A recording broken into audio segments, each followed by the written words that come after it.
എടാ ഈ ഒരു കാര്യം കൊണ്ടാണ് സത്യം പറഞ്ഞു കഴിഞ്ഞാൽ നിൻ്റെ ട്രേഡിംഗ് ബെറ്റർ ആവാത്തത്. എന്താണെന്ന് കൂടി പറഞ്ഞുതരാം. അതായത് ട്രേഡിങ്ങിൽ നീ എപ്പോഴും കാമായിട്ടിരിക്കാൻ പഠിക്കുക. അതായത് ബേസിക് ട്രേഡിൽ കാമായിട്ടിരിക്കാൻ പറയാം. അതായത് ഇപ്പോൾ ഞാനൊരു എക്സാമ്പിൾ വെച്ച് നമുക്ക് പറഞ്ഞുതരാം. ഇപ്പോൾ നമ്മളൊരു എക്സാമ്പിൾ വെച്ച് നോക്കുകയാണെങ്കിൽ ഇപ്പോൾ നിൻ്റെ വീടിന് മുന്നിൽ ഒരു തീപിടുത്തമുണ്ടായി. ഓക്കെ, നിൻ്റെ വീടിന് മുന്നിൽ തൊട്ട് ബിൽഡിങ് കത്തുക.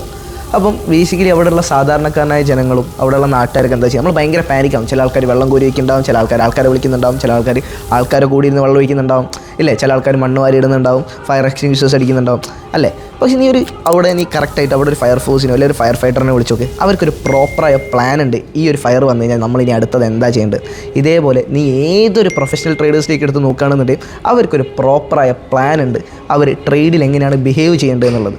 ഓക്കെ, അതേപോലെ നീ ഇപ്പോൾ ഒരു ട്രേഡർ ആണെന്നുണ്ടെങ്കിൽ നീ ഒരു ട്രേഡർ എൻ്ററായി കഴിഞ്ഞ് കഴിഞ്ഞാൽ നിനക്കൊരു പ്ലാൻ ഓഫ് ആക്ഷൻ വേണം. പ്ലാൻ ഓഫ് ആക്ഷൻ എന്ന് പറയുമ്പം ഇനി എന്താണ് ഞാൻ ഈ ട്രേഡിൽ എൻ്ററായി, okay, what am I expecting.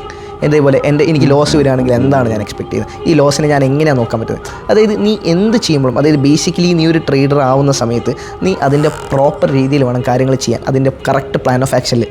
ഇല്ലെങ്കിൽ man you are in a real danger that your panic situation is gonna kill you even in the market.